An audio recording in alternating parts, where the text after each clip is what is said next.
Hey guys, tonight we dive into something that might seem very unglamorous at first, but trust me, it's deeply fascinating. We're exploring the brutal truth about Roman bathroom habits. Yes, you heard that right. Forget the marble temples and grand legions for a moment. We're going to peek behind the curtain of daily life in the ancient Roman Empire, all the way into the bathhouses and latrines that rarely make the history textbooks. What did Romans really do when nature called? How did they keep clean, or try to? And what uncomfortable realities lurked behind those famous Roman baths and aqueducts? Brace yourself for some eye-opening and nose-wrinkling details. This won't be a glamorous tale, but it will be fascinating. Chapter 1. Introduction. The hidden side of ancient Rome. Imagine yourself strolling down a bustling street in ancient Rome. The air is thick with the smells of cooking food, animals, and unfortunately, some less pleasant odors too. The Romans gave us aqueducts and sewers, but were their cities truly clean and fresh? Tonight, as you get cozy and listen along, we'll discover that Roman hygiene was a mix of innovation and downright ick, a world where public toilets were communal. Wiping was a shared experience. We'll get to that sponge on a stick soon. And bathhouses were both luxurious and, well, a bit questionable by modern standards. It's a story of contrasts, advanced engineering alongside the harsh realities of ancient sanitation. Before we jump into the past, take a moment to get comfortable. Dim the lights, maybe turn on a gentle fan or some soft background sound. And if you enjoy these late-night history dives, consider liking this video and subscribing to the channel. It really helps me continue these journeys. Feel free to let me know in the comments where you're listening from and what time it is for you right now. I love seeing the global community gathered for these stories. Now take a deep breath and relax. Let's ease into tonight's journey together, back to ancient Rome, and uncover the untold details of how the Romans answered nature's call. Chapter 2. A Day in the Life. Roman Cleanliness and Sanitation. Picture the start of a typical day in a Roman city, say Rome itself around 100 AD. The sun is rising over crowded apartment blocks, insulae, and elegant villas. People are stepping out to buy bread or attend early business at the forum. But first, many will need to freshen up or relieve themselves. How did they manage that 2,000 years ago? The Romans are often praised for being remarkably clean for their time. They built grand public bathhouses where citizens could wash, soak in hot water, and scrape off dirt. They had fresh water streaming in through aqueducts, feeding public fountains and baths. They even had sewers, the Cloaca Maxima in Rome being one famous example, to drain waste out of the city. Compared to many ancient cultures, this sounds like a hygienic paradise. However, the brutal truth is that while these systems were impressive, hygiene in ancient Rome was far from modern standards. Yes, Romans bathed regularly, at least the ones who could afford to visit the baths. Yes, they tried to keep streets clear of waste through laws and street cleaners. But germs and parasites don't care about Roman engineering accolades. Many Romans still suffered from ailments caused by poor sanitation. In a way, Roman cleanliness was often a matter of appearances and smells. They cared about not stinking and looking good, but they didn't know about microscopic bacteria or how some practices spread disease. So, as our day begins, a Roman in the city might use a chamber pot in the morning if they have one at home. This is basically a portable potty, often a ceramic bowl, that people kept in their bedrooms. After use, the contents of that pot have to go somewhere, maybe tossed into a pit or into the gutter. or saved to be thrown out later or even recycled. More on that surprising twist soon. If the person is a wealthier Roman, they might have a private latrine in the house, a small seat over a cesspit or connected to the sewer. But most ordinary Romans, especially those living in apartments, didn't have a private bathroom. They would head out to the public latrine when needed. Now, let's say our Roman friend also wants a morning wash. Perhaps they have a basin of water at home to splash their face. Full bathing, though, might happen at the public baths later in the day, since those baths were social hubs and also required an entrance fee, usually just a small coin, and in some cases even free, subsidized by emperors or local magnates to keep people happy and cleanish. In this chapter, we've set the scene. A culture that values cleanliness, at least in concept, but one which we'll see had some shocking methods of achieving it. The Romans liked to think of themselves as clean and civilized compared to barbarians. They oiled their bodies and scraped off sweat and grime. They enjoyed soaking in warm baths and smelling of perfumes rather than body odor. Yet, the methods they used and the realities of their infrastructure often meant that lurking beneath the perfume was a breeding ground for germs and pests. Our journey is just beginning. Next, we'll follow our Roman citizen out of the house and to the nearest public latrine to understand what that was like. Chapter 3. The Public Latrine, Rome's Communal Toilets. Let's walk through the bustling city streets to a typical Roman public latrine. Perhaps you spot a modest-looking building near the market or attached to a bathhouse. Public toilets, latrinae in Latin, were common in cities and towns across the Roman Empire. They were an ingenious but also peculiar part of Roman life. Step inside one of these facilities in your imagination. You enter a chamber made of stone or brick. Along the walls you see benches or slabs, usually made of stone or marble, with holes cut in the top at regular intervals. These holes are the seats of the latrine, and there are no dividers between them. In a typical public latrine, a dozen or more people might be sitting side by side, taking care of their business together. In larger cities or bath complexes, some latrines could accommodate tens of users at once. Archaeologists have found ruins of huge latrine halls that could seat 20 or even more people at the same time. In fact, some especially grand public latrines in places like Carthage and Rome could accommodate dozens of patrons simultaneously. One even boasted nearly 100 seats in a single marble-lined hall.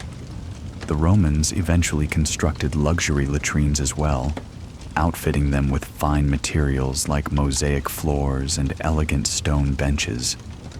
These plush facilities were intended to make even answering nature's call a somewhat dignified experience for the elite.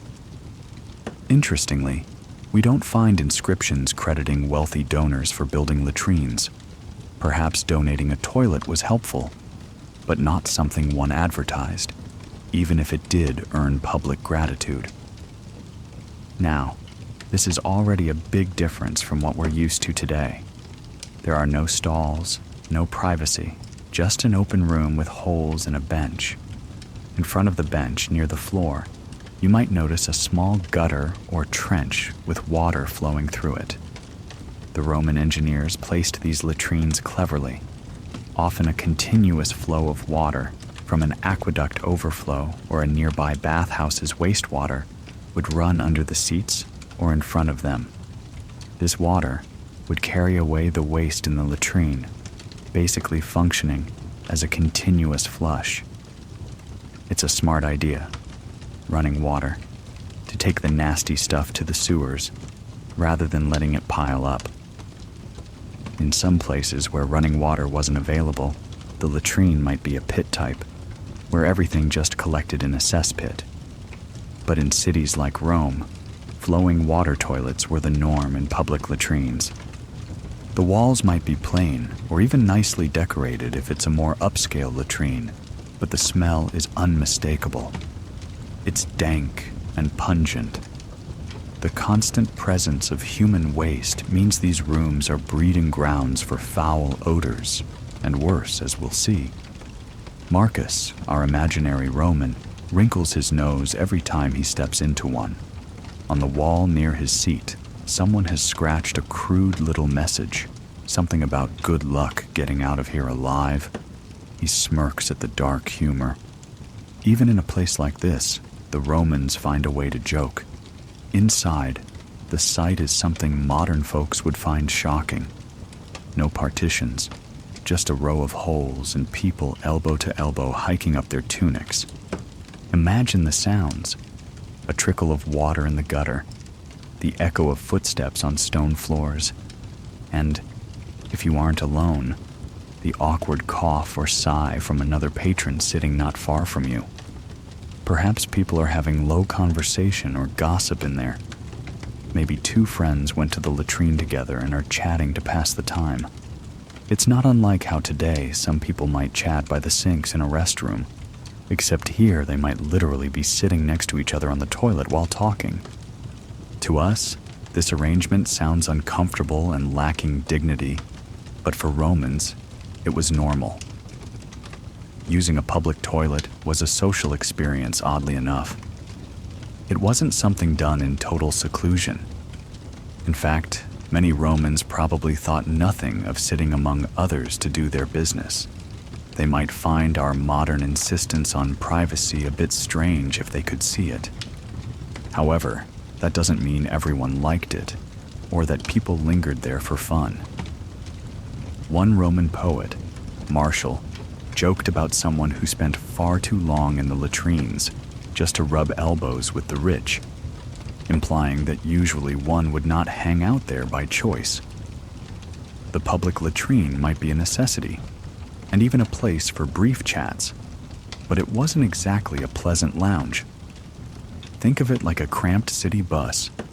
You're all in it together out of necessity. You might exchange a few words, but you're also eager to get off when you reach your stop. The design of these multi-seat latrines was actually quite standardized across the empire. Typically, the seating holes were a standard distance apart, roughly the width of your hips, maybe 18 to 20 inches or so, and at a comfortable sitting height. The Romans seem to have figured out the optimal measurements for a functional toilet bench, and they replicated that pattern in different cities. So, whether you were in Rome, Pompeii, North Africa, or the far-flung provinces, a public latrine might look strikingly similar. The familiarity must have been reassuring to travelers. You'd instantly recognize how to use the facilities. Interestingly, the stone benches of Roman latrines have survived at many archaeological sites.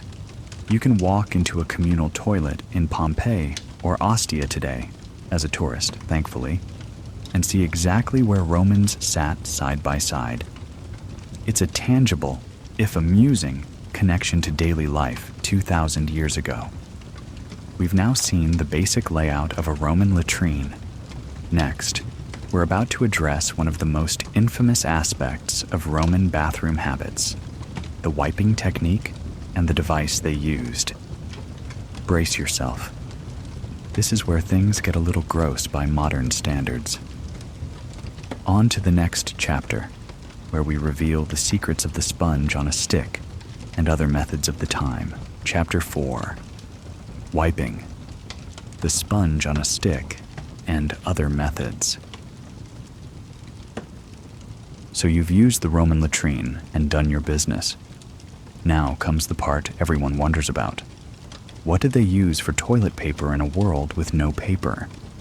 The short answer is, different things in different places. But in Rome's public toilets, the most famous solution was the xylospongium, better known as the sponge on a stick. It sounds almost mythical or like a prank, but it was real. Envision a stick, maybe a foot or two long, with a sea sponge tied securely to one end. This was essentially a reusable communal toilet brush for your behind. In a public latrine, there might be a few of these lying around or kept in a container. Typically, there was a gutter of clean or semi-clean water either in front of the latrine seats or flowing underneath. Users would take the sponge stick, dip it in the water. Often the water was mixed with a bit of vinegar or salt for disinfection, and use the wet sponge to wipe themselves. If you're cringing a bit right now, you're not alone. Pretty much everyone today reacts that way when learning this. The idea of a shared wiping sponge is one of those brutal truths about Roman hygiene. It was probably not particularly pleasant even for the Romans, but it was what one did. Toilet paper as we know it did not exist. So, what were the alternatives? Possibly you could use leaves or moss if you had them in the countryside, or even pieces of broken pottery or smooth stones. The Greeks did that. They used flat pottery shards called pessoi to scrape themselves clean, which also sounds quite uncomfortable. But the Romans, with their love of water and cleanliness, opted for the sponge, something that could be kept wet and was soft enough. This sponge on a stick, Latin sources refer to it as a tersorium or xylospongium, was a tool for both personal hygiene and perhaps cleaning the latrine seats themselves. Romans likely thought the running water and a dunk in vinegar made it reasonably sanitary by their standards, at least sanitary enough to use one after another. We have to remember they didn't know about bacteria. If it looked rinsed and didn't smell too bad, it was clean in their minds. And vinegar, which they did use for general cleansing in some contexts, probably helped a little, though certainly not enough to kill all germs. There's a grimly humorous story recorded by a Roman writer named Seneca about one of these sponge sticks. He tells of a Germanic gladiator, a prisoner forced to fight in the arena, who decided to rebel against his fate. Before the spectacle, the gladiators were kept in a holding area that included a latrine. This desperate man went into the latrine, grabbed the sponge on a stick, and rather than face a gruesome death by combat, he shoved the stick, sponge end first, down his throat, choking himself to death. Seneca uses this story to illustrate the man's indomitable spirit, choosing a disgusting suicide over a brutal public execution. And in doing so, he casually mentions the sponge stick as a known object. He calls it the stick of wood, tipped with a sponge, devoted to the vilest uses. So yes, Romans of the time knew exactly what that meant. How effective was a sponge stick in cleaning? Perhaps moderately so, especially if you rinse repeatedly. But imagine a cold sponge that might have been used by countless others. It certainly wouldn't meet our idea of clean. One can assume many Romans left the public latrine not smelling particularly fresh back there. They might wash more thoroughly in the baths later, or apply perfume to cover any lingering odor. It also raises the question, did Romans carry their own personal cleaning cloth or sponge instead? The evidence mostly points to communal use in public facilities. For the wealthy, maybe a personal cloth might be used at home and then laundered, though laundry also had its own ick factor, as we'll see. But in the public setting, most accounts center on the shared sponge stick.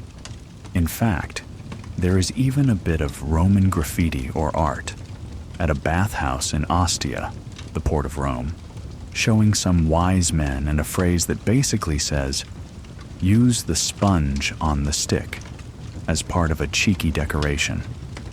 They wouldn't joke about it if it wasn't a real habit. Apart from the sponge, other wiping materials did exist. If you were out in nature, you might use leaves, or flat stones, or simply water from a stream to wash yourself. In some excavated latrines, archaeologists have found smooth ceramic discs or rounded pebbles that could have been used to scrape or wipe. Those could have been single use and tossed in the pit. It really varied by context. But nothing like soft paper. That luxury was unknown. Paper was invented in China around this time, but the Romans didn't have it, and certainly not for toilet purposes. Elsewhere, people innovated in other ways. In some parts of ancient China, for instance, latrines were ingeniously, if unappealingly, built over pigsties. The pigs would essentially consume the waste, a somewhat stomach-turning but effective method of disposal and pig feeding combined. In the Indian subcontinent, many cultures emphasized washing with water after relieving oneself rather than wiping. That tradition of water cleansing remains common in much of the world even today, reflecting an approach the Romans themselves would have understood, given their love of water for cleaning. Think for a second how a communal sponge would impact health. Unsurprisingly, not in a good way. Sharing such a thing could spread intestinal parasites and diseases. Indeed, scientists today have analyzed soil samples from ancient Roman sewer deposits and found loads of parasite eggs, things like whipworm and roundworm, which cause nasty intestinal infections. In other words, even with all their water and baths, Romans had a lot of worms in their gut. The poor hygiene of practices like communal wiping probably contributed to that. Interestingly, archaeologists also noticed a rise in fish tapeworm infections during the Roman era. This parasite likely spread because of the Romans' taste for garum, a popular fermented fish sauce that was not cooked. Garum was made in places like Iberia and Gaul and shipped all over the empire in jars. If the sauce contained larvae of the fish tapeworm from raw or under-fermented fish, people across the empire could ingest them unknowingly. Thus, a culinary delicacy might have unwittingly helped a parasite hitchhike from one end of the empire to the other. Nonetheless, to the average Roman, the sponge stick was just a normal part of life, a humble tool of personal hygiene. Some public latrines likely had attendants, often slaves, whose job was to maintain the place, which might include rinsing the sponges or replacing the water periodically. Still, by our standards, it's a cringe-inducing idea. We've now covered the architecture of latrines and the infamous wiping practice. But what was it actually like to be in those latrines beyond the mechanics? Cleanliness aside, they weren't exactly the safest or most pleasant places to linger. Next, let's delve into some of the hazards and fears surrounding Roman toilets. Yes, the Romans were sometimes afraid of their bathrooms, and they had good reason to be. Chapter 5.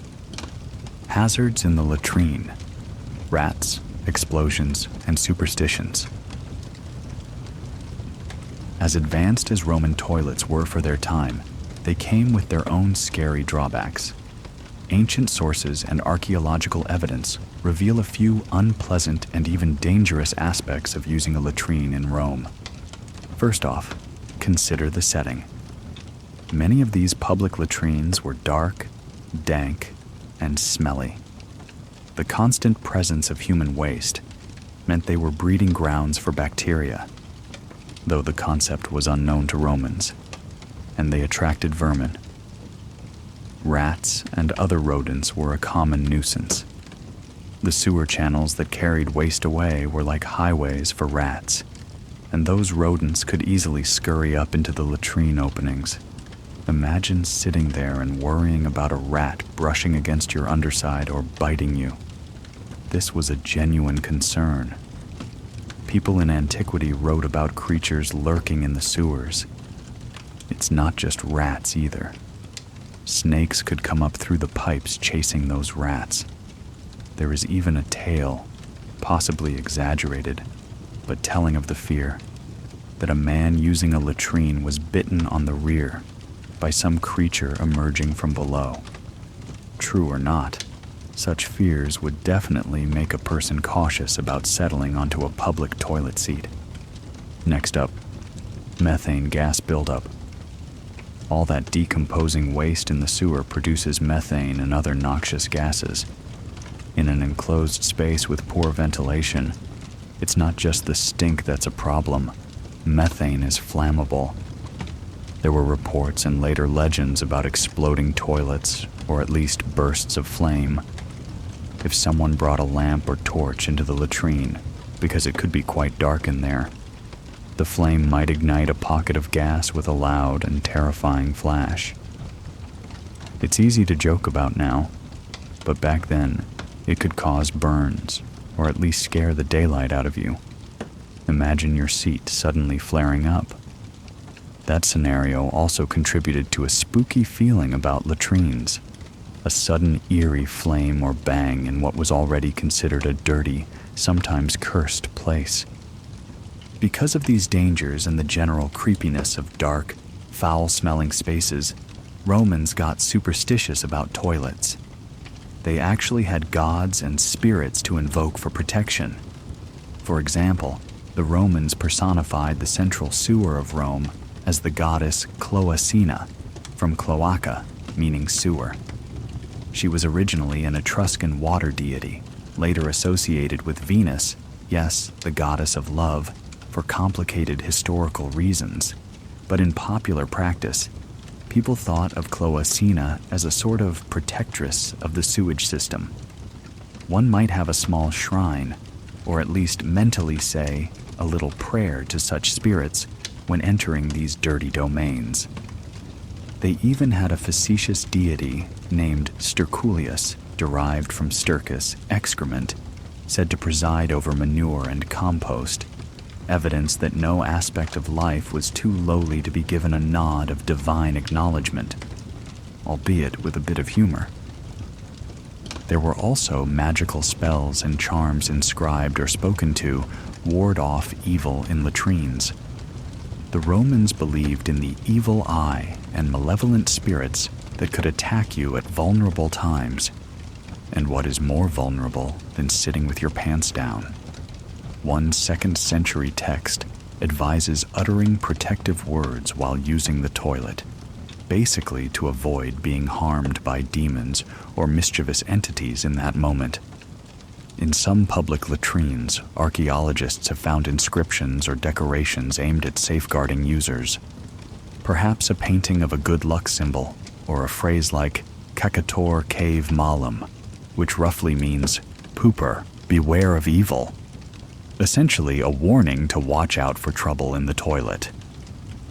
The fear wasn't entirely irrational. Aside from rats and gas, disease was a very real danger. A foul latrine could harbor disease-causing agents. We know dysentery, a severe diarrheal illness, was common in antiquity and could spread in unsanitary conditions. People might have noticed that latrines could make one ill and thus attributed it to evil spirits, since they didn't understand germs. Also, the air in a latrine, laden with fumes, was thought of as miasma, bad air that could cause sickness. To counter these fears, Romans sometimes employed lamps or torches inside to ward off both darkness and bad things. Light was thought to repel evil. They might wear amulets for protection, and as mentioned, some would recite little prayers or spells. The poet Horace once quipped about a man so scared of the public toilets that he'd only relieve himself at home to avoid ghosts and dark spirits. All of this paints a picture. A Roman public restroom was not a place of serenity. It was a place you entered with a bit of caution. Perhaps you'd tuck your toga tightly, wouldn't want it trailing on a dirty floor or, gods forbid, in the trench. You'd choose a spot and maybe shuffle your feet a little to scare off any critters, and you'd hope the person who used the sponge before you rinsed it well. Definitely, you would avoid carrying any flame close to the holes, and you'd try not to drop anything valuable down that hole. Archaeologists excavating Roman latrines have found lost rings, hairpins, and coins in the muck, items that fell in and were understandably never retrieved by their owners. So far, we've spent a lot of time in the latrine. What about those famous Roman baths we've hinted at? They were the pride of Roman cities, centers of cleanliness and community. Yet, they too had a darker side in terms of hygiene. In the next chapters, we'll step into the steamy world of the Roman bathhouse and learn not only how Romans got clean, or thought they did, but also what lurked in those waters. Chapter 6. In the Bathhouse, Luxury and Routine. Now let's leave the smelly latrine behind and head to a more pleasant, at least at first glance, place. The public bathhouse, thermae in Latin. If you were a Roman in a city, the public baths were a daily or weekly destination. Rich or poor, citizen or slave, everyone was encouraged to bathe. Emperors built massive bath complexes as gifts to the people, like the baths of Caracalla or Diocletian in Rome, which could accommodate thousands of bathers a day. These imperial bath complexes were marvels of architecture. The baths of Caracalla, for instance, sprawled over many acres and included not just bathing halls, but also gardens, gymnasiums, libraries, and even snack bars and lecture rooms. A visitor might first stroll through a courtyard lined with statues, deposit their clothes in a spacious changing hall, then move through the sequence of warm, hot, and cold chambers, each one impressively large and often richly decorated. The main hot room at Caracalla boasted soaring ceilings and could accommodate hundreds of bathers at once, all sweating and conversing amid marble basins and a cloud of steam. Afterward, one could swim in a gigantic cold pool, natatio, open to the sky, essentially an Olympic-sized swimming bath. The sheer scale and luxury of these facilities were meant to amaze, turning the routine act of bathing into a grand communal ritual under the auspices of Roman civilization's generosity. What was a Roman bathhouse like? Think of a mix between a modern spa, a gym, and a community center. You would pay a small fee at the entrance, though sometimes it was free, courtesy of a civic benefactor or the emperor. Then you'd undress in a changing room, apoditerium, and store your clothes in cubbyholes or with an attendant. The risk of theft was real. Thieves sometimes targeted bathers' clothing, so attendants might watch over your stuff for a tip. Men and women usually bathed separately, either at different times of day or in separate facilities. Some smaller baths or certain periods in early empire did allow mixed bathing, but by and large, segregation was the norm. In fact, by later empire, mixed bathing was frowned upon by many. Once undressed, you might exercise a bit in a courtyard, wrestling, lifting weights, or playing ball games, because Romans liked to work up a sweat before the bath proper. Then, the bathing ritual began. Typically, one would move through a series of rooms with different temperatures. There was the frigidarium, cold room with a cold plunge pool, the tepidarium, warm room, and the caldarium, hot room, like a sauna with a hot bath. In the hot room, you could sit and sweat. Attendants might even rub you with oil. Instead of soap, which the Romans generally didn't use for the body, they used oil on their skin, which they then scraped off with a curved metal tool called a strigil. The oil, along with sweat and dirt, would be scraped away, theoretically cleaning the skin. This mixture of oil and grime, called strigmentum, would accumulate, and fun fact, some people collected it thinking it had medicinal or cosmetic value, especially if from famous gladiators or athletes.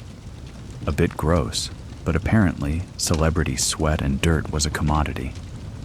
After steaming and scraping, you could dip into a warm bath, soaking and chatting with friends or strangers. Bathhouses were as much about socializing as getting clean. Then maybe you'd finish off with a brisk plunge in a cold pool to close your pores and invigorate the body. It was an invigorating routine. The bathhouses often had other amenities too, gardens to stroll in, food vendors selling snacks or wine, even libraries or game rooms. It was a whole leisure center. So far, so good. It sounds lovely, right? A perfect way to relax and get clean after a day of work. And indeed, many Romans absolutely adored their baths. Some spent hours there each day. The atmosphere could be lively. You'd hear slaves hurrying with towels, friends gossiping, someone singing a little tune in the bath, the splash of water as people jumped in and out of pools. In fact, writers like Seneca, a Stoic philosopher not known for loving crowds, complained about the noisy, busy atmosphere of the baths, with people splashing, masseurs slapping skin, folks shouting or singing. But let's look closer at the cleanliness part. Chapter 7, Dirty Secrets of the Bath. Not as clean as they thought. Here's the uncomfortable truth. Those sparkling pools and baths were not drained and refilled with clean water for each bather. The water often sat there for a long time, and many, many people went through it. In a large bathhouse with high attendance, they might refresh or skim the water occasionally, but it wasn't anywhere near our modern pool sanitation standards, no chlorine, of course. Possibly, fresh water constantly flowed into some pools, especially the small cold plunges, with an overflow system, which would help cleanliness a bit. But the warm pools and tubs? Those likely got pretty funky by the end of the day. Ancient writers give us hints of this. One described the greasy, filmy layer that would collect on the surface of a public bath after dozens of bodies had been in it. Imagine the mix: sweat, oils from people's skin, since they oiled up before scraping, and some of that oil ends up in the water, dirt from their bodies, maybe even urine. Hate to say it, but with so many people in the water and no chemical disinfectant, I'm sure there were incidents. Perhaps a child or an inconsiderate fellow relieving himself in the warm pool. And if someone had a skin disease or open sores, that too could seep into the water. Thus, while you might leave the bathhouse feeling refreshed and perfumed, they often provided scented oils for afterbathing. You might also have unknowingly picked up something nasty. Waterborne parasites or infections could spread if people swallowed a bit of bathwater or through skin contact. One modern researcher even theorized that the popularity of the warm communal baths helped spread intestinal worms. The eggs of some parasites can survive in warm water and might have been ingested inadvertently by bathers. Also, skin diseases, like various fungi, think athlete's foot or worse, could find a happy home in these wet, humid environments. And remember, they did not have our understanding of sanitation. While bathhouse staff might periodically clean the floors or drain a pool at the end of the day, there was no concept of disinfecting surfaces or requiring a soapy shower before entering. People came in sweaty and dusty from exercise, gave themselves a quick rinse maybe, then soaked in the large pools. It's like everyone sharing the same bathwater. Another clue from history. Head lice and body lice remained common among Romans despite frequent bathing. Combs from Roman times have been found with tiny nits, lice eggs, still attached, showing that delousing was a constant chore. If baths truly eliminated such pests, we might expect fewer lice artifacts. But apparently, even a good scrub at the baths didn't guarantee a lice-free scalp, likely because the water might not be hot enough to kill eggs, and people would put back on their possibly lice-infested clothes afterward. Clean bodies in unclean garments equals lice return. It's a bit ironic. The Romans pursued cleanliness devotedly, at least the ones in cities. Yet their health didn't dramatically improve from these practices in the way you might expect. In fact, archaeological science has given us a startling fact. Despite all the baths and sewers, intestinal parasite rates did not drop in the Roman era compared to earlier times. In some areas, they may have even increased. The reason likely lies in things we've talked about: communal sponges and baths spreading germs, the use of human waste as fertilizer reintroducing worms, and the lack of true germ-killing hygiene. They masked smells and grime, but microbes still lurked. That said, one area where Roman sanitation clearly improved life was in the realm of smell and visual cleanliness. A Roman city likely smelled better than it would have without those aqueducts and sewers. Imagine if all those thousands of people had no latrines and just did their business wherever. It would be far worse. So, credit where it's due. The engineering of aqueducts, sewers, and baths did remove a lot of waste from immediate sight and provided ways for people not to be caked in dirt. It made life more pleasant, even if it didn't eliminate microscopic dangers. Another issue: soap. The Romans generally did not use soap for personal cleansing. They had some soap for washing clothes, learned from the Gauls, but for bathing, they preferred oil and strigils. Without true soap or antiseptics, some germs on skin or clothes persisted. They often laundered clothes with water and additives like urine or certain clays for stain removal, but that wouldn't kill all bacteria either. Though ammonia in urine is something of a disinfectant, ironically. By and large, a Roman leaving the bath felt clean by their standards, and probably smelled a lot better than before. They might sprinkle themselves with scented powders or wear a garland of flowers. They had no idea if they had just bathed in a broth of everyone's sweat. They only knew they felt relaxed and refreshed. We've peered into toilets and baths now, but there's another piece of the puzzle. How did Romans dispose of all this waste and keep their cities from overflowing with filth? To appreciate that, let's explore the waste management systems, from the mighty Cloaca Maxima sewer to the humble tasks of street cleaning, and even how urine became a commodity. Chapter 8: The Great Sewer and Waste Disposal. Beneath the grand city of Rome flowed a system of sewers, with the main trunk line known as the Cloaca Maxima, which literally means Great Drain. Originally built in the early days of Rome, tradition says by the kings of Rome before the Republic to drain the marshy areas of the future Forum. It was improved over time and became a cornerstone of urban sanitation. This massive stone tunnel carried waste and storm water out to the Tiber River. Amazingly, portions of the Cloaca Maxima still function even today in modern Rome. The ancient conduit, after many repairs and upgrades, continues to drain water from the city into the Tiber, carrying on its old duty into the 21st century. Public latrines in Rome were often directly connected to such sewers. When you sat in a latrine and did your business, it would drop into a channel that was flushed by water and carried off to the Cloaca Maxima, or a subsidiary drain. The constant flow of water was vital, both to move waste along and to somewhat reduce the smell. Though make no mistake, a Roman sewer was a foul place. The concentration of sewage and lack of ventilators would have made it an overpowering environment down there. Only slaves or condemned laborers would typically venture into sewers to clean or unclog them, and it was dangerous, miserable work. Smaller towns also sometimes had drains and sewers, especially if they had bathhouses or public fountains that provided water to flush.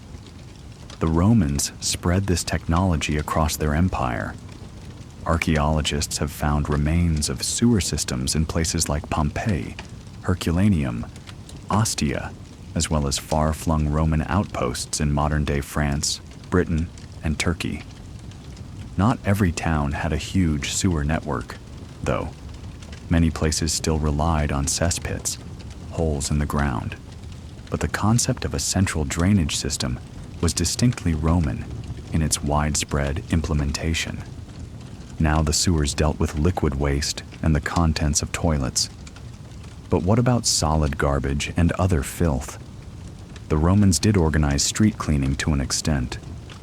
In Rome, special officials called aediles were responsible for the upkeep of the city, which included keeping streets clean and in repair. They hired teams of workers to sweep streets, collect garbage, and enforce laws against dumping refuse in public. One Roman law, recorded on the books, specifically forbade people from throwing waste into the streets or rivers, indicating it happened enough to need outlawing. Also, as we saw through juvenile satire, it was technically illegal, and just plain rude, to dump a chamber pot out of a window onto the street, though people still did it under cover of night sometimes.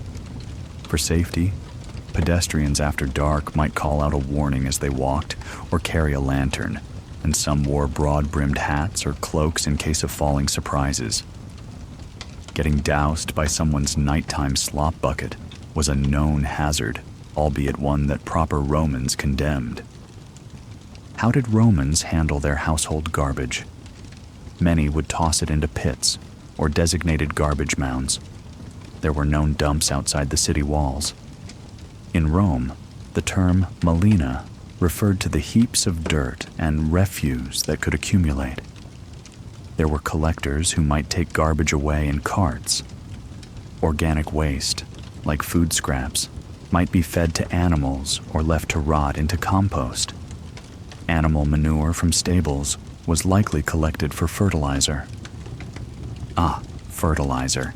This is a key part of the waste story. To the Romans, excrement wasn't just waste, it was also valuable for agriculture.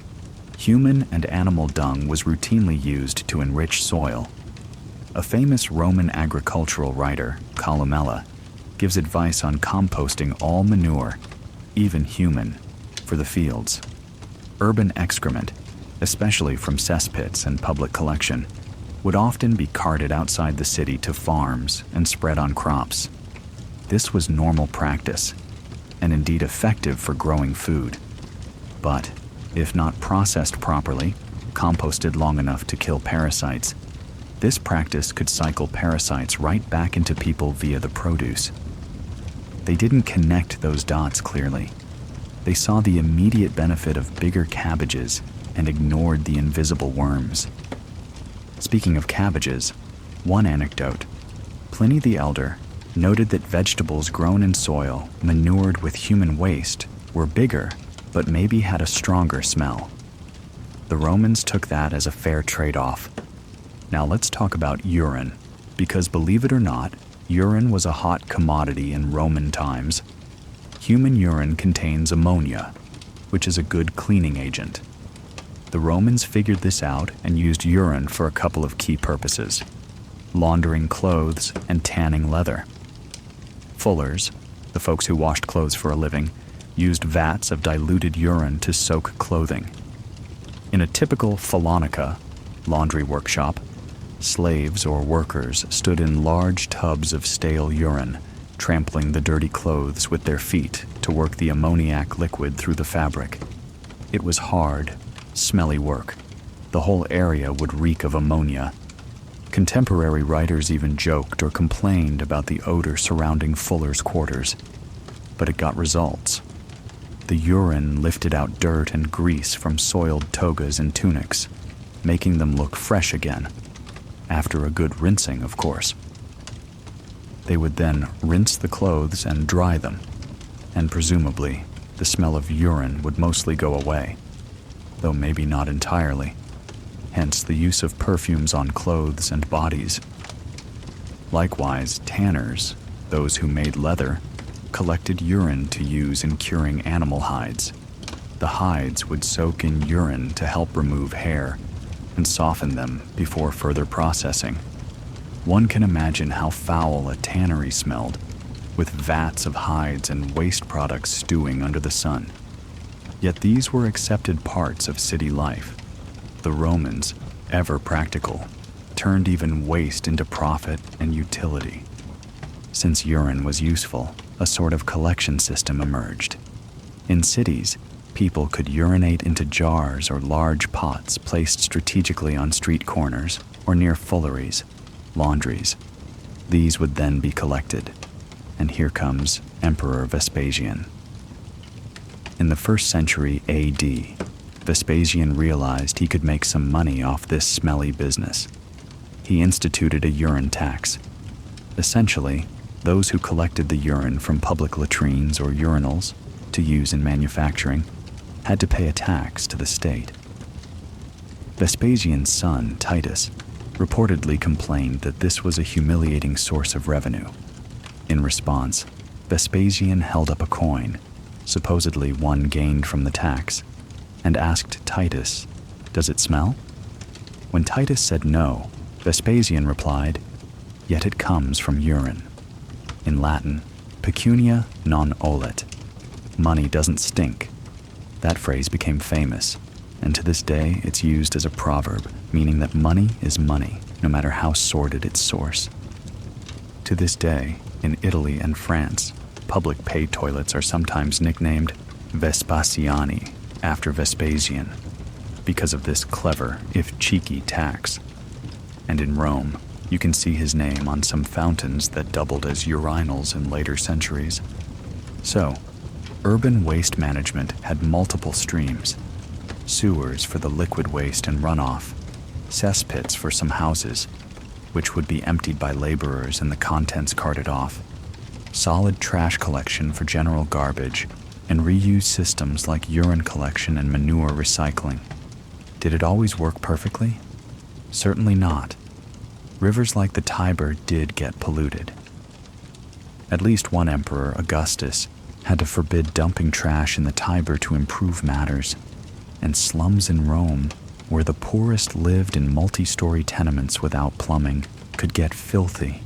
There were reports of terrible stench and infestations in those neighborhoods, as the regular garbage collection might not have kept up. But compared to many other cities in antiquity, and indeed, compared to medieval cities 1,000 years later, Rome's waste management was quite advanced. We can be thankful for our closed sewage systems and treatment plants today, but the Romans were at least partway there, within the limits of their knowledge. Speaking of what came after, how did later ages handle these issues? Before we answer that, let's not forget to consider the private side of things for the Romans themselves. How did people handle their needs at home, especially at night? We touched on chamber pots, but there's more to say, especially about how the wealthy versus the poor approached things differently. Chapter 9, Private Relief, Chamber Pots and Nighttime Necessities. Even with public latrines scattered about, a lot of Roman business, so to speak, happened at home, especially at night or early morning.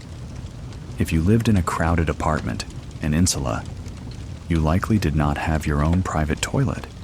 Instead, you relied on the simple solution, the chamber pot. Think of it as the ancient equivalent of a bedside commode or a portable toilet. It was an indispensable item in Roman households across classes. A chamber pot in Rome was usually a ceramic bowl or bucket, though wealthier folks might have ones made of bronze, silver, or even gold. There are tales of luxurious pots owned by the rich. Because why not do your business in style if you can afford it? The Latin word often used is lacinum for a pot, which even gives us words like latrine, and, through a linguistic journey, words like porcelain. Archaeologists have identified at least 2 common designs of Roman chamber pot. One is a conical or bucket-shaped pot, often called a lacinum as well, which could hold a large volume, up to 8 or 10 liters, useful for a household overnight. The other is a flatter, wide bowl with handles, sometimes referred to by modern historians as a trulla. which might have been used especially for urination or by those who needed a bedpan-like vessel. These vessels are found in excavations, sometimes intact in ancient sewers or trash deposits, testifying to how routine they were in daily life. During the night, you'd keep a pot under your bed or in the corner of the room to use when nature called. In the morning, someone, maybe a slave if you had one, or otherwise a household member, would have to empty it. If you had a private latrine, say a small toilet room off the kitchen that emptied into a cesspit or into the public sewer line, you might dump the pot's contents into that.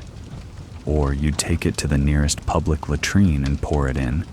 Some did that, effectively using the public facility as a waste dump.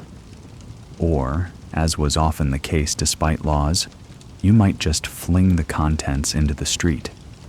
Ideally, you'd do this carefully, or at a time no one was below.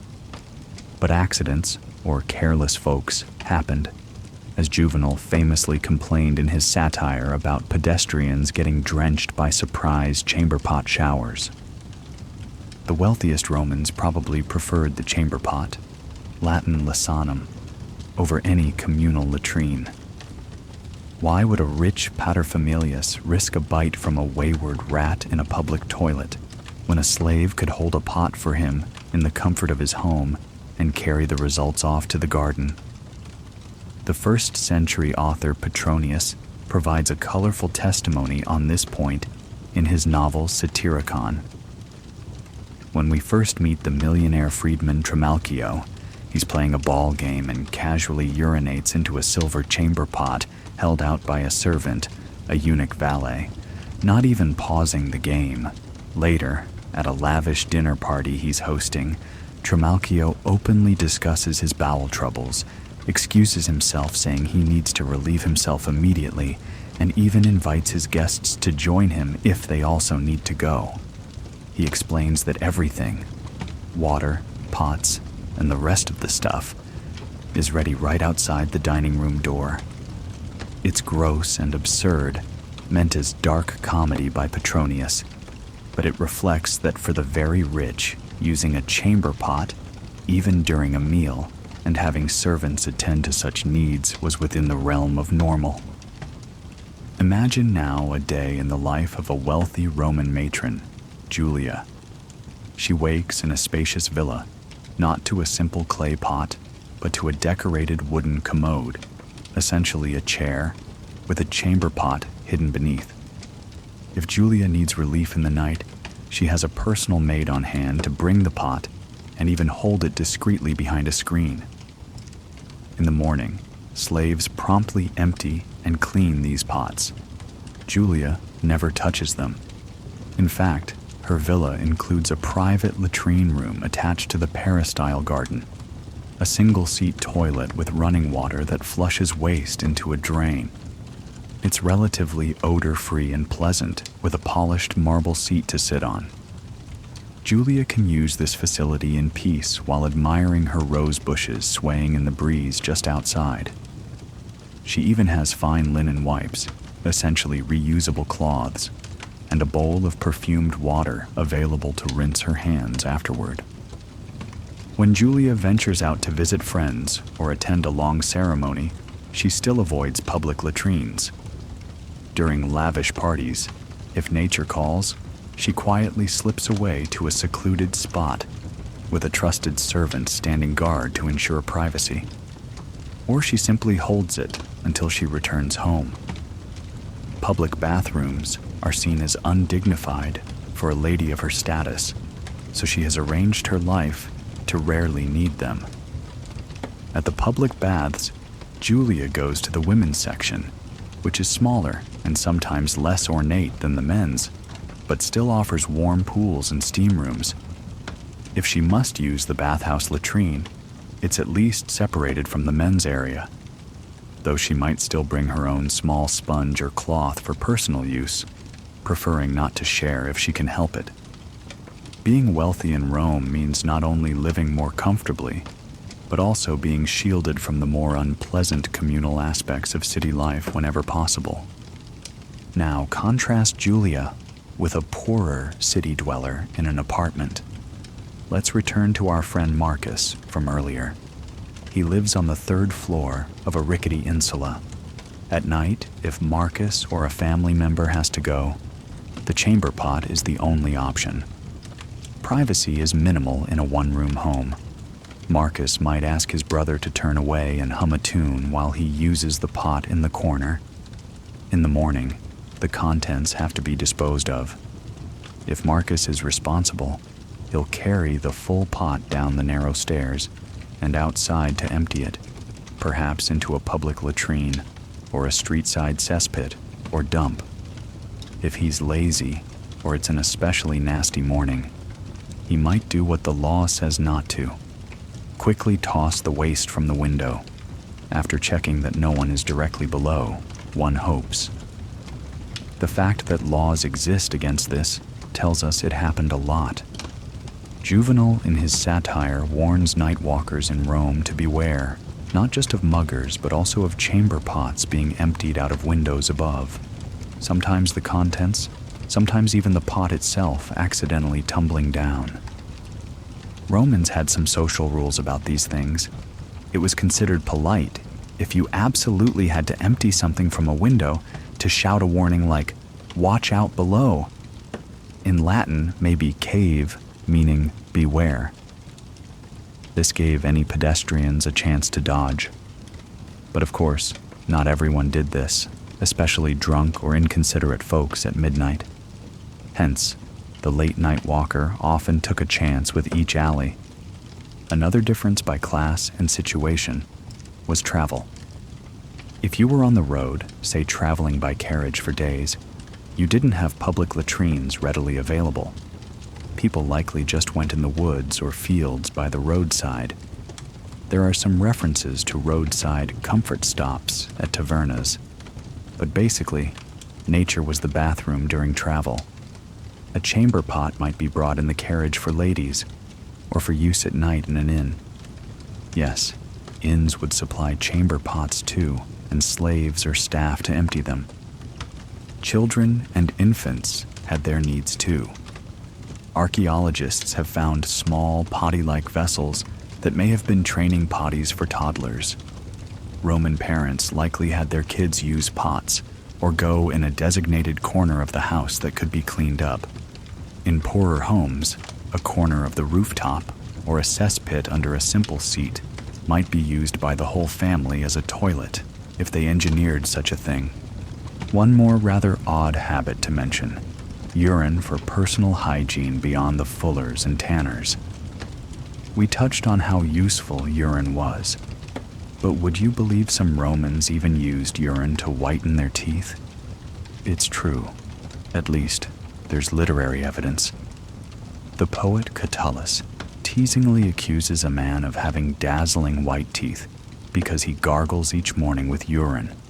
Specifically, imported Portuguese urine, he jokes, implying maybe it was considered particularly strong.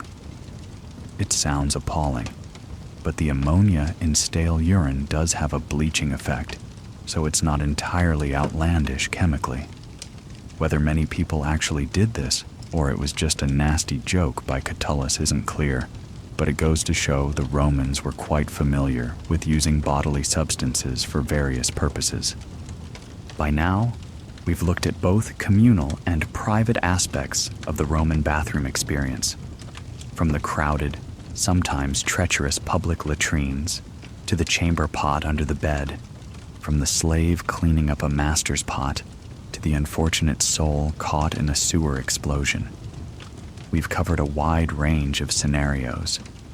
It's revealing that by examining these intimate details, we come to understand the Romans not just as marble statues or names in history, but as real people navigating the challenges of everyday life, just in very different ways than we do. Our next chapter will step back and consider the bigger picture. What do all these habits mean for Roman health, and what happened in later eras? What did all this achieve, and how did future generations carry forward or abandon Roman sanitation ideas? Chapter 10, Health and consequences.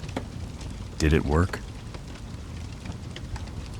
The Romans with their baths and toilets often get credit for being ahead of their time in public health. In some ways, they certainly were.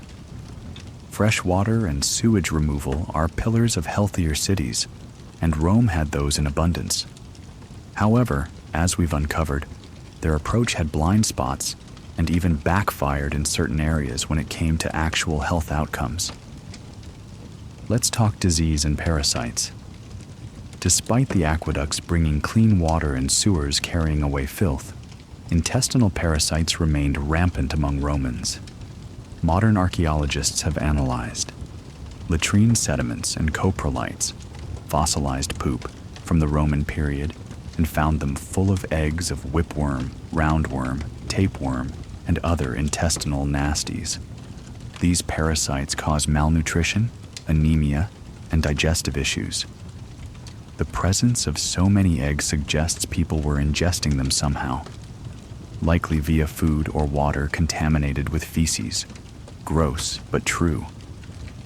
How could that be if the Romans had sewers and laws against street filth? One culprit was likely the fertilizer cycle we discussed.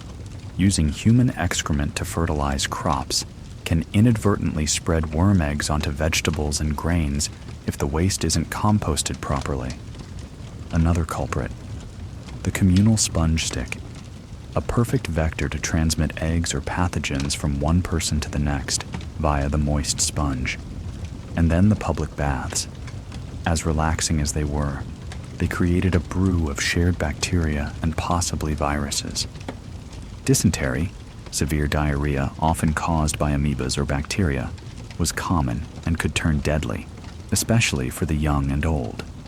Typhoid fever, from salmonella bacteria, and cholera, a bacterial infection causing extreme diarrhea, were not identified by name back then, but likely occurred sporadically given the conditions, cholera more so in later periods, typhoid possibly in crowded cities like Rome. The fact that many Roman cities drew drinking water downstream of where sewage entered rivers, looking at you, Tiber, could occasionally spread such waterborne diseases too. What about life expectancy? It's tricky. High infant mortality dragged the average life expectancy down to perhaps the mid-20s. But if you survived childhood, you might live to 50s or 60s. Did Roman sanitation extend lives compared to pre-Roman times? It's hard to say clearly. Evidence suggests that large cities always had health challenges due to crowding, and Roman cities were no exception. Some historians believe that while Roman sanitation made daily life more pleasant, less stinky, less filth underfoot, it didn't significantly improve overall mortality rates because invisible pathogens still lurked. Ectoparasites, external pests, like lice and fleas, remained an issue. We mentioned lice combs showing that people still had to delouse often. Fleas thrived in densely inhabited areas, feeding on humans and animals. Flea bites could transmit diseases like plague. Indeed, centuries after the Roman Empire, fleas on rats would bring the bubonic plague, the Justinian plague in the 6th century AD, and later the Black Death in the 14th century. Roman texts don't detail plagues in terms of vectors, but they describe symptoms, notably the Antonine plague in the 2nd century AD, likely smallpox, and the Cyprian plague in the 3rd century, cause still debated. Those were probably viral, not related to hygiene per se, but poor general sanitation could worsen any epidemic's impact by weakening people or facilitating secondary infections. The Romans, despite not knowing germ theory, did have some health measures. They believed in miasma, bad air, causing disease, which is why they valued removing foul-smelling waste. In that sense, their efforts at least reduce the flies and bad odors, which do correlate with some disease spread. It seems likely, though hard to prove, that Romans suffered somewhat less from certain infections than they would have without any sanitation. But as one scholar put it, Roman sanitation may have made them smell better without making them significantly healthier. They probably didn't realize that their bathhouse could be a breeding ground for disease in itself. Now, stepping beyond Rome, let's briefly see the legacy of these habits.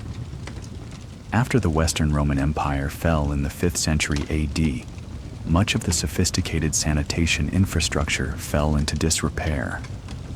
In the medieval period, people in European cities mostly relied on chamber pots and cesspools. There were some public latrines, but far fewer. Many monasteries and castles did maintain latrine blocks. Monasteries had clever water-run sewers, and castles had their famous garderobes that dropped waste down the walls. But the idea of huge public baths and extensive sewers faded in most places. Filth and foul odors became an inescapable part of city life. In some places, the streets were notoriously dirty. For example, medieval documents from London and Paris complain of residents emptying chamber pots from upper stories, creating dangerous and disgusting conditions. One infamous story tells of a man in England actually killed by a chamber pot dropped on his head. Periodically, rulers tried to enforce sanitation by banning such dumping, but without comprehensive sewers, the problem persisted. Bathing also declined across much of Europe. Many people believed frequent bathing could spread illness or was morally suspect, quite the opposite of Roman thinking. In fairness, in times of plague, bathhouses did sometimes become infection hotspots, so fear of baths wasn't entirely baseless. It wasn't until the mid-19th century, with modern sewer systems and a revived culture of personal cleanliness, that European cities finally surpassed the cleanliness standards of ancient Rome. That said, the Byzantine Empire, Eastern Rome, and the Islamic societies preserved more of the bathing culture. The Byzantines in Constantinople still had functioning sewers and public bathhouses for a long time. The Muslim world embraced bathing for religious and cultural reasons, building hammams, which were essentially successors to Roman baths. Many built in former Roman territories reused the actual Roman bath buildings.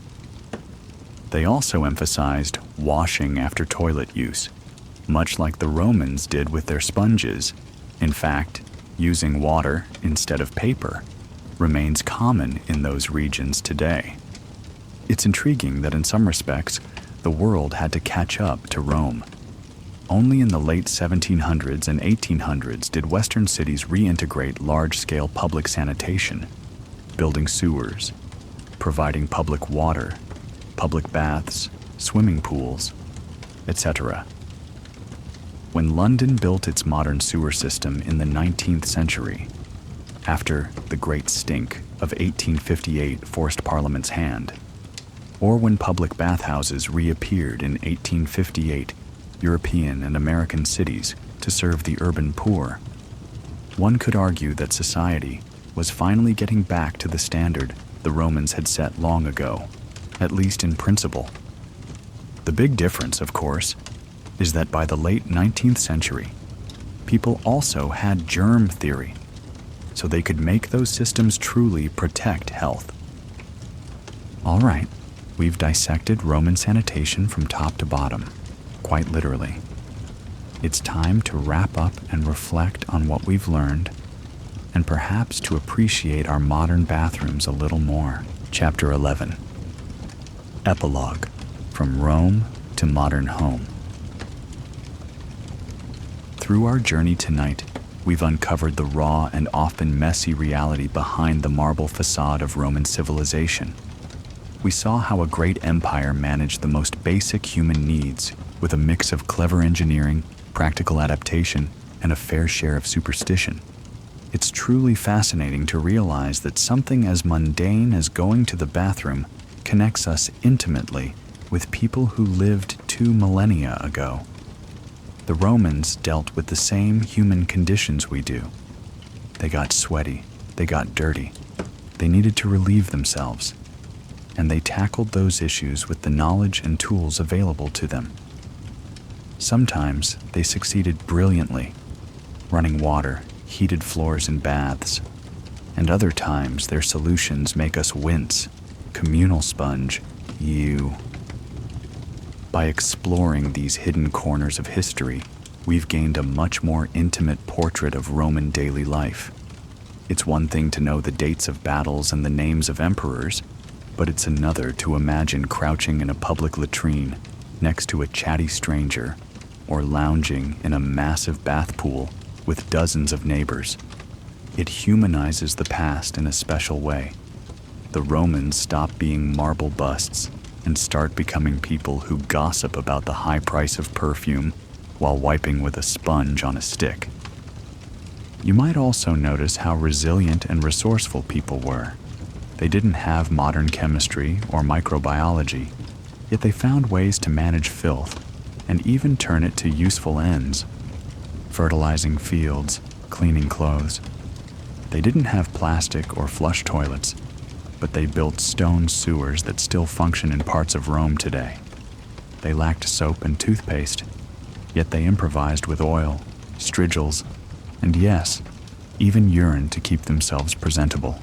Later, civilizations eventually learned from Roman innovations, though sometimes it took a long, long time. The concept that a city should have public amenities for cleanliness never completely vanished.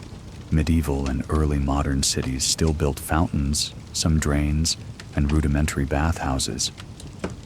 But it wasn't until modern times that governments really invested in public health infrastructure on a Roman-like scale. Now we have something the Romans never did: knowledge of microscopic pathogens. If they had known about bacteria, perhaps they would have boiled their sponges or chlorinated their bathwater. We can only speculate. One thing is certain: the Roman concern with cleanliness influenced societal attitudes. The very Latin word for clean, purus, gives us purity and related concepts that took on moral meaning in Christianity and beyond. Roman baths were eventually mirrored by public bath traditions in the Islamic world, which then reintroduced bathing culture to Europe in some ways during the Crusades, and Roman sewers and aqueducts stood as marvels that Renaissance engineers admired and sometimes tried to emulate. So, as you walk past your own gleaming porcelain toilet, or enjoy a hot shower with soap and shampoo, take a moment to give a nod, perhaps a humorous one, to the Romans. They would have envied the convenience and hygiene we take for granted. No sharing a sponge with the whole block. No fear of rats popping up in your toilet. Hopefully. No bath water with other people's filth floating by. I hope that by peering into Rome's bathrooms and sewers, you've gained a fresh perspective on the past, and perhaps will smile in appreciation next time you enjoy the comforts of your own modern bathroom. We've seen that while technologies change, the basic human experiences remain a common thread across time. In the end, the story of Roman bathroom habits is more than just a quirky footnote. It's a window into the resourcefulness and resilience of ordinary people long ago. By examining how Romans coped with their daily needs, we gain a richer, more honest portrait of their civilization. History truly comes alive when we recognize that the people of the past laughed, feared, and improvised in ways so familiar to us today. Sleep well, and until our next adventure, veil, farewell, and sweet dreams. Thank you for listening, everyone. Take care. Good night and pleasant dreams.